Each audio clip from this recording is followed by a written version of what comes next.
भाइयों एवं बहनों, आज हम पढ़ेंगे पाठ 6 जीव प्रक्रम। ठीक है, जीव प्रक्रम का अध्याय शुरू करने से पहले मैं आपको बता देना चाहूँ कि इस वीडियो को लाइक करें, सब्सक्राइब करें और ज़्यादा से ज़्यादा इसको शेयर करें। ठीक है, तो हम पढ़ाना शुरुआत करते हैं। तो सबसे पहले हम क्या पढ़ेंगे? जीव प्रक्रम। तो जीव प्रक्रम में होता क्या है? पहले बात तो मैं ये बता देता हूँ कि जीव प्रक्रम में होता क्या है। हमारे शरीर के अंदर जो पाचन अभिक्रिया होती है, उत्सर्जन अभिक्रिया होती है, श्वसन अभिक्रिया होती है, ये सभी क्या आती है? जीव प्रक्रम के अंदर में आती है। तो सबसे पहले मैं आपको थोड़ा सा बता देना चाहता हूँ कि श्वसन में क्या होता है। तो श्वसन में क्या होता है कि जब अपन क्या होता है कि नसिका के द्वारा, नाक के द्वारा जब अपन सांस को अंदर लेते हैं, तो हमारे सांस के अंदर लेने के बाद में हमारे शरीर के अंदर क्या क्या प्रतिक्रियाएं क्रियाएं होती हैं। तो सबसे पहले हम पढ़ेंगे श्वसन के बारे में। ठीक है, श्वसन के अंदर भी सबसे पहले अपन बात करेंगे कि भोजन का पाचन किस प्रकार से होते हैं। जैसे हम सांस को अंदर लेते हैं तो जब भोजन के अणु होते हैं उनका किस प्रकार से विघटन होता है, तो इसके बारे में हम क्या आज पढ़ेंगे। तो सबसे पहले मैं शुरुआत करता हूँ पाचन के लिए। श्वसन करते हैं, उसके साथ पाचन कैसे होता है। तो जैसे ही हम श्वसन के रूप में क्या लेते हैं? ऑक्सीजन को लेते हैं। किसको लिया जाता है श्वसन के रूप में? ऑक्सीजन को। ठीक है, ऑक्सीजन को रूप में लेते हैं तो ऑक्सीजन अंदर जाकर क्या करती है? ऑक्सीजन जो हम भोजन करते हैं, तो ठीक है, हम कोई भी भोजन कर रहे हैं तो आप सोचिए एक बार कि आपका कोई भी स्वादिष्ट भोजन है। मान लो कि आप कोई गुलाब जामुन या मिठाई वगैरह खा रहे हो, तो आपके मुंह में क्या आ जाती है? एक लार आ जाती है। ठीक है, तो जैसे ही आप भोजन को चबाओगे तो उसमें क्या हो जाती है?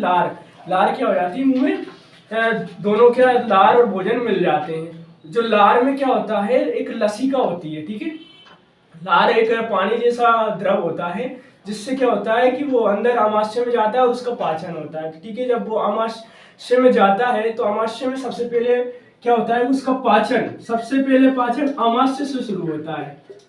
सबसे पहले पाचन कहाँ से होता है? आमाशय से शुरू होता है।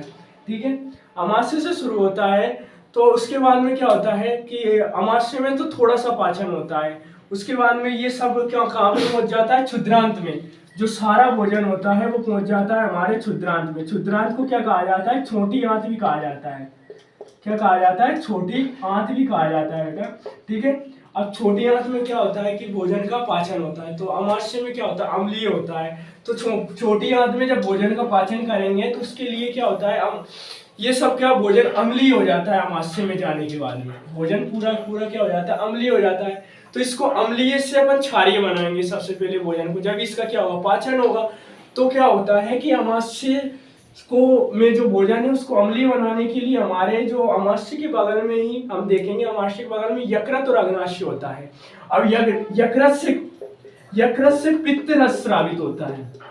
यकृत से कौन सा रस स्रावित होता है? पित्त रस स्रावित होता है। ये पित्त रस क्या करता है? जो आमाशय से जो अम्लीय भोजन होता है उसको क्षारीय माध्यम में बदलने का क्या करता है? काम करता है। कौन? ये पित्त रस। ठीक है, अब इसको क्या कर दिए? क्षारीय माध्यम में इसने क्या कर दिया? बदल दिया। क्षारीय माध्यम में बदल दिया तो क्या होगा? अब इनका भोजन का पाचन होगा।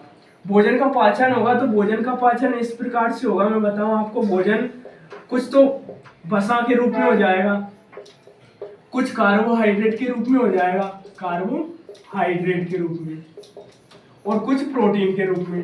तो मैं बता दूं आपको, ये 3 तरह के होते हैं भोजन में भी। ठीक है, अब सबसे पहले बताऊंगा मैं वसा के क्या होते हैं? आमाशय में ये अम्लीय भोजन है, इसको क्या कर दिया? यकृत के पित्त रस ने क्षारीय बना दिया।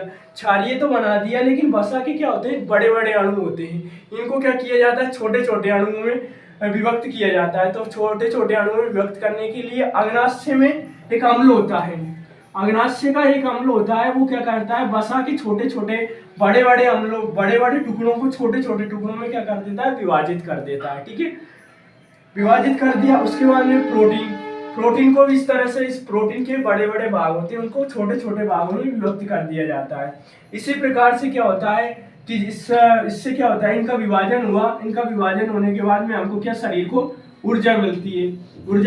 तो ऊर्जा के रूप में क्या होता है? हमारे क्या होता है कि शरीर में जो रक्त नलिकाएं होती है, रक्त नलिकाओं के द्वारा जो हमें ऊर्जाएं होती है वो पूरे शरीर में चली जाती हैं और हम क्या है? कार्य करने लगते हैं और हमारे शरीर में ऊर्जा आ जाती है। ठीक है, ऊर्जा आ जाती है। और कुछ भोजन ऐसा होता है जो पच नहीं पाता, वो पचित नहीं हो पाता, तो वो क्षुद्रांत से छोटी आंत से वो बड़ी आंत में पहुंच जाता है। कहाँ पे पहुंच जाता है? बड़ी आंत में।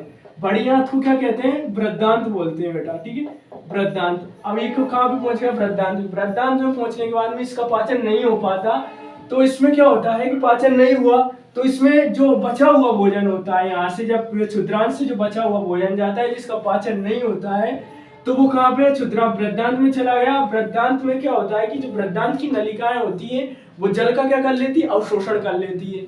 अवशोषण करने के बाद में फिर क्या होता है कि जो सूखा मतलब थोड़ा मल होता है वो गुदा के द्वारा शरीर के बाहर निकल जाता है। इस प्रकार से पाचन की क्रिया समाप्त होती है। ठीक है बच्चों।